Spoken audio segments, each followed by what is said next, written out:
السلام علیکم ناظرین، آج کی اس ویڈیو میں ہم آپ کو بنی اسرائیل کے دو بھائیوں کا قصہ سناتے ہیں۔ محترم ناظرین، بنی اسرائیل میں دو بھائی تھے جن میں سے ایک مسلمان اور دوسرا ہندو تھا۔ دونوں دریا کے شکاری تھے، یعنی مچھلیوں کا شکار کیا کرتے تھے۔ کافر بت کو سجدہ کرتا، مگر جب وہ مچھلیوں کے لیے دریا میں جال ڈالتا تو اس قدر مچھلیاں آ جاتی کہ اس کو کھینچنا مشکل ہو جاتا، مگر جب مسلمان جال ڈالتا تو صرف ایک مچھلی آتی اور وہ اسی پر صبر کے ساتھ اللہ کا شکر ادا کرتا۔ اتفاق سے اس مسلمان کی بیوی ایک روز چھت پر چلی گئی تو اس کی نظر کافر کی بیوی پر پڑی جو زیورات اور بہترین لباس سے آراستہ تھی۔ یہ دیکھ کر اس مسلمان کے بیوی کے دل میں وسوسہ پیدا ہو گیا، کاش میں بھی ایسی ہوتی۔ تو کافر کی بیوی بولی، تو اپنے شوہر کو آمادہ کر لے کہ وہ بھی میرے شوہر کے معبود یعنی بت کی عبادت شروع کر دے تاکہ تو بھی میری طرح مالدار ہو جائے۔ یہ سن کر مسلمان کی بیوی غمزدہ ہو کر نیچے آئی اور جب اس کا شوہر گھر آیا تو بیوی کا حال دیکھ کر دریافت کیا کہ آخر کیا بات ہے جس سے تو اس قدر غمزدہ معلوم ہوتی ہے۔ تو اس کی بیوی کہنے لگی کہ بس میاں، یا تو مجھے طلاق دے دے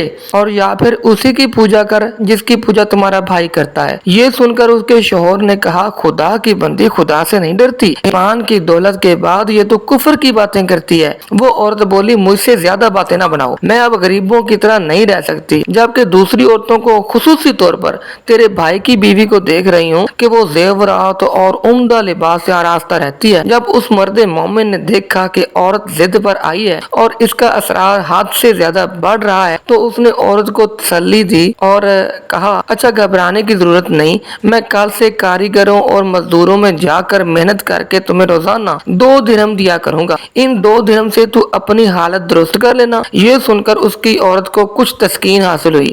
وہ مرد مومن صبح سویرے مزدوری کی تلاش میں نکلا، لیکن کسی نے اس کی بات نہ مانی اور پھرتا رہا، شہر شہر گاؤں گاؤں کی خاک چھانتا رہا، لیکن کسی نے اس کی مدد نہیں کی۔ بالآخر مایوس ہو کر وہ دریا کے کنارے پہنچا، شام تک اللہ تعالیٰ کی عبادت میں مصروف رہا۔ رات کو جب گھر پہنچا تو بیوی نے دریافت کیا، میاں آج تم کہاں تھے؟ تو اس نے جواب دیا، میں بادشاہ کی خدمت میں تھا، بادشاہ نے مجھ سے اس دن کام کرنے کی شرط رکھی ہے۔ اس کی بیوی بولی، آخر وہ بادشاہ تمہیں کیا دے گا؟ تو اس نے جواب دیا، میرا بادشاہ بڑا کریم ہے اور اس کے خزانے مال و دولت سے بھرے ہوئے ہیں، وہ مجھے وہ دے گا جو میں چاہوں گا۔ چنانچہ اسی طرح وہ اپنے معبود برحق کی عبادت میں مصروف رہا۔ 30ویں رات ہوئی تو بیوی نے کہا، سنو میاں، میری گل چنگے طریقے نہ سن لا، یا مینوں کل مزدوری لیا دے تے نہیں تے مینوں طلاق دے دے۔ یہ سن کر اس کو اس قدر پریشانی لاحق ہوئی کہ 30ویں صبح اس نے ایک یہودی کو کہا، کیا تم مجھے مزدوری پر لگا لو گے؟ یہ سن کر یہودی کہنے لگا، ہاں تم کو مزدوری مل جائے گی، لیکن ایک شرط ہے کہ میرے پاس تمہارے لیے کھانے پینے کا کوئی بندوبست نہیں ہوگا۔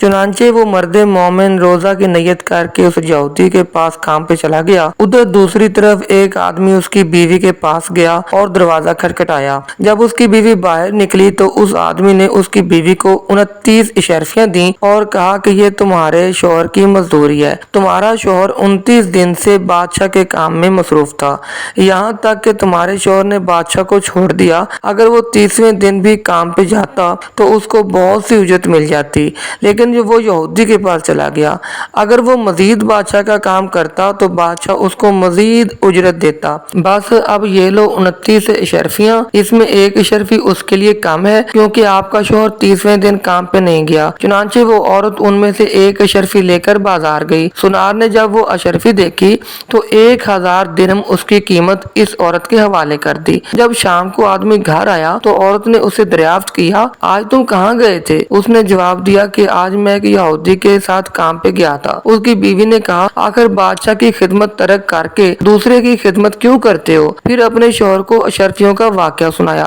جس کو سن کر وہ مرد مومن روتے روتے بے ہوش ہو گیا۔ جب اس کو ہوش آیا تو اس نے بیوی سے کہا، افسوس میں نے بادشاہ دو جہاں کی خدمت کا حق اپنے اوپر لازم نہ کیا۔ اس کے بعد اس مرد مومن نے عورت کو چھوڑ دیا اور پہاڑوں میں چلا گیا، جہاں خدا کی خدمت میں مصروف رہ کر باقی زندگی گزار دی اور وہیں اس کا انتقال ہو گیا۔ محترم عزیز دوستو، اللہ کے خزانوں میں کوئی کمی نہیں، وہ بندے کو اس کی عبادت کا صلہ ضرور دیتا ہے، اگرچہ بعض دفعہ کسی حکمت کے بنا پر اس کے ہاں دیر ہو جاتی ہے، لیکن اندھیر پھر بھی نہیں ہوتی، وہ اپنے بندوں کو ضرور دیتا ہے۔ اللہ تعالی ہم سب کو صبر و شکر کے ساتھ رہ کر زندگی گزارنے کی توفیق عطا فرمائے، آمین۔ ناظرین، ویڈیو اچھی لگے تو لائک کیجیے گا، چینل کو سبسکرائب ضرور کیجیے گا۔ ملتے ہیں اگلی ویڈیو میں، تب تک کے لیے اللہ حافظ۔